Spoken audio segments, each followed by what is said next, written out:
Con funciones vectoriales podemos hacer las operaciones que hacíamos con funciones de una variable independiente, como calcular límites, calcular derivadas, calcular integrales. Y también podemos definir, por ejemplo, el teorema fundamental del cálculo adaptado a este tipo de funciones. Y luego también vamos a ver que con estas funciones vectoriales podemos replicar también las operaciones que hacíamos con vectores, por ejemplo, productos vectoriales, productos escalares. En el caso del límite, y también en lo que es integrales y derivadas, vamos a ver que muchas de estas operaciones se hacen componente a componente, entonces terminamos realizando operaciones similares a las que correspondían a funciones de una variable independiente.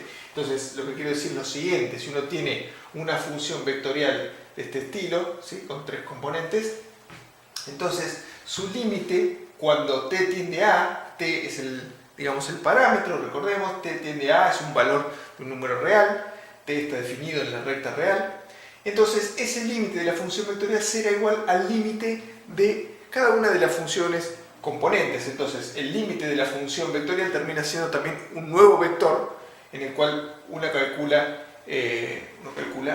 los límites por separado de f, g y h, que son las funciones componentes asociadas a x y z, en lo que se refería a coordenadas de puntos en una curva. Entonces, por supuesto, siempre y cuando estos límites existan. Entonces, como decíamos, este cálculo de límite involucra límites de funciones de una variable independiente. Pero bueno, lo que pasa es que ahora tenemos tres componentes que son cada una función de una variable independiente.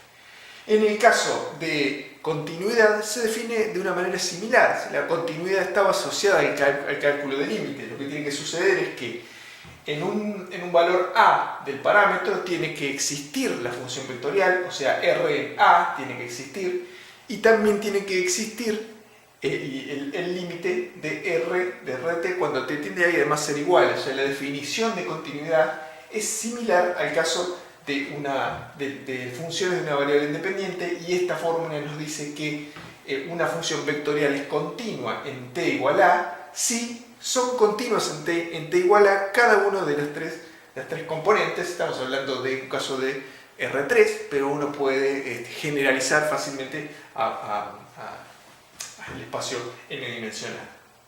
Bien, en el caso de la derivada, la definición es similar, ¿sí? Un límite cuando h tiende a 0 de esta diferencia, ¿sí?, este cociente incremental que era rt más h menos rt sobre h.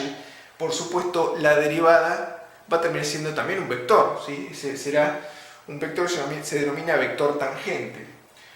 Entonces, este límite también se calcula componente a componente, como lo hemos definido en la filmina anterior, y termina dando un vector r' de t, que es nuestro vector tangente o vector derivada de la función vectorial.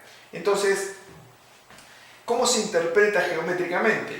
Bueno, recordemos que nosotros tenemos dada una función vectorial r de t. Esa función vectorial, si es una función de tres componentes, lo que genera en el espacio tridimensional es una curva, ¿sí?, una sucesión de puntos, una curva en el espacio 3D, que en este caso es la curva C. Entonces, tener r en t y r en t más h quiere decir que desde esta posición r en t nosotros movimos el parámetro en una cantidad h.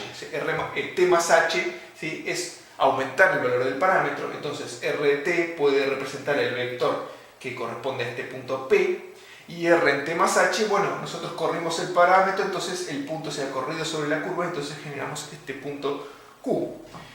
Este vector que está acá, el vector PQ, es el vector secante de ambos vectores verdes, de rt y r en t más h. Y es la resta entre ellos, ¿sí? R en t más h menos r en t es el vector secante. Entonces, si este es nuestro vector secante, dividirlo por h, o sea, r en t más h menos r es justamente el numerador de este cociente. Si uno lo divide por h, lo que está haciendo es afectarlo por un coeficiente, es decir, multiplicarlo por una constante. En definitiva, uno al dividir por h lo que hace es multiplicar por 1 más h.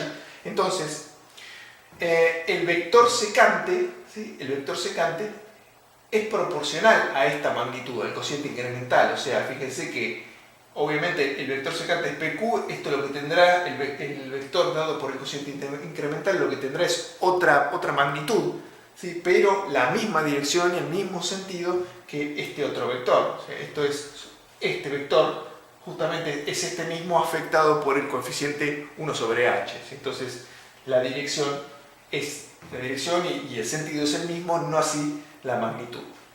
Ahora bien, cuando h tiende a 0, lo que sucede es que el punto Q se acerca al punto P. ¿Por qué? Bueno, ¿por qué se generaba el punto P y el punto Q? El punto P se generaba al decir, bueno, tenemos el punto que genera el vector R en T.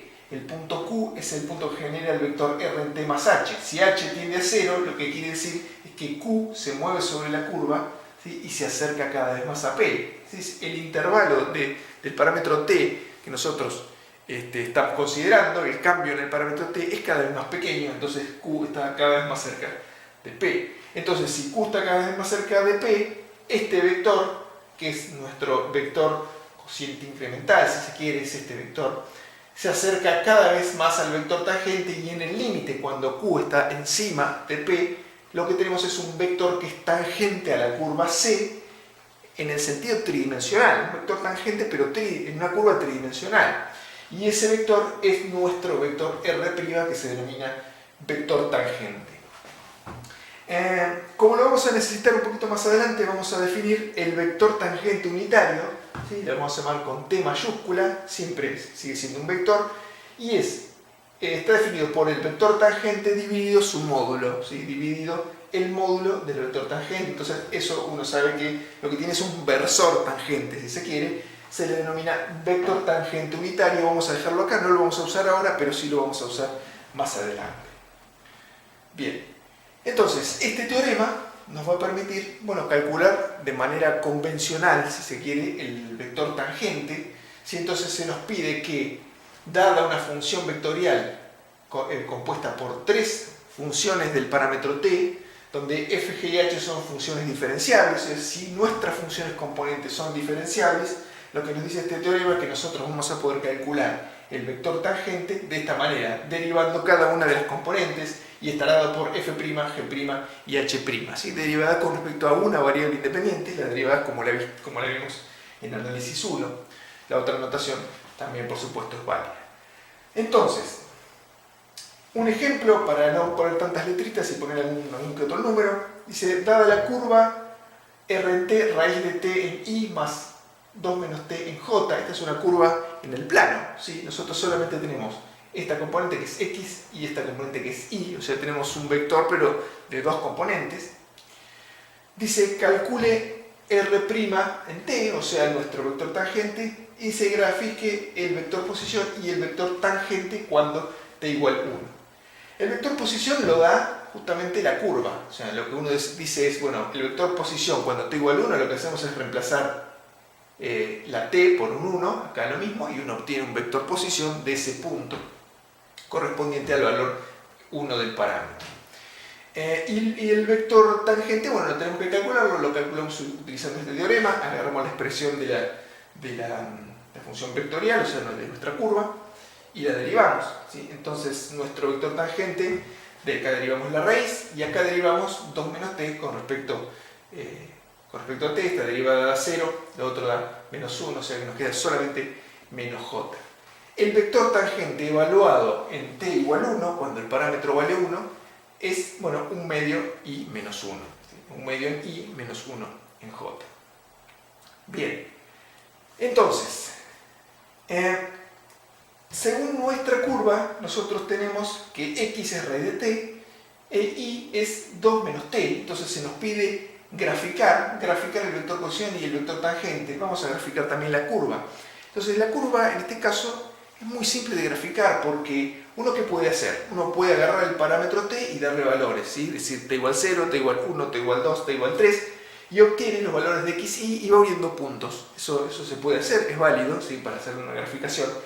Pero en el caso de la curva 2D, o sea, estamos graficando una curva en el plano XY, entonces nosotros sabemos graficar perfectamente curvas en el plano XY, lo aprendimos en el análisis matemático 1, lo aprendimos antes en el colegio secundario. Entonces, lo que podemos hacer es decir, bueno, si x es función de t, y es función de t, agarrar y poner x en función de y o y en función de x y graficar una curva y función de x, ¿sí? Entonces lo que hacemos es tratar de hacer desaparecer el parámetro, ¿sí? Bueno, despejarlo de un lado y reemplazarlo en el otro, y así tenemos x función de y o y función de x, que es mucho más fácil de graficar que dándole valores al parámetro t. Entonces lo que hacemos es tratar de eliminar el parámetro si se puede. En este caso se puede, decimos t, lo podemos despejar de acá, decimos es 2 menos i, desde esta fórmula. Y entonces x, si t es 2 menos i, reemplazamos y x termina siendo raíz de 2 menos i. O sea, acá tenemos una función x función de i muy fácil de graficar en el plano xy, ¿sí? Pero de todas maneras uno podría despejar x es un valor mayor o igual que 0, ¿sí? Viene de esta raíz de t, nos va a dar negativo, ¿sí? Lo mismo en este caso. Entonces yo puedo pasar esta raíz y despejo y en función de x desde esta fórmula y me queda y igual 2 menos x cuadrado. Eso es una parábola, ¿sí? Que tiene el término cuadrático negativo. Entonces esa parábola es lo que representa a nuestra curva. En definitiva, esta forma de expresar la curva es equivalente a esta forma de expresar la curva. Esto es lo mismo que esto, ¿sí? Lo que pasa es que, bueno, esto está expresado de manera paramétrica y esto no. Esto está expresado de manera convencional como y función de x. Bien, lo que pasa es que esto no siempre se puede hacer, ¿sí? A veces las funciones vienen dadas de manera paramétrica y no es posible convertir esa función vectorial en algo de este estilo. No se puede hacer, entonces sí o sí no queda otra que graficarlo de manera paramétrica. Por eso, por ahí yo les explico, les enseño la herramienta de matemática, o el programa de matemática que permite utilizar fácilmente esa sentencia que es parametric plot 3D, que nos permite graficar este tipo de curvas. Bien, entonces, la función cuadrática que tenemos es esta función celestial que está acá. R en 1, ¿sí? Es nuestro vector posición, como dijimos, corresponde a agarrar esta función y reemplazar en t el valor 1 y ese es el vector posición. El punto que corresponde es 1, 1, si uno reemplaza uno acá y uno acá, el punto es 1, 1, este es nuestro vector posición. El vector tangente que uno calcula, uno puede graficarlo a partir de esto, uno lo podría graficar en este lugar, pero en realidad lo que conviene es graficarlo en el lugar de tangencia, por supuesto que es mucho más lindo. Entonces ese R' en 1 es lo que se nos pedía graficar.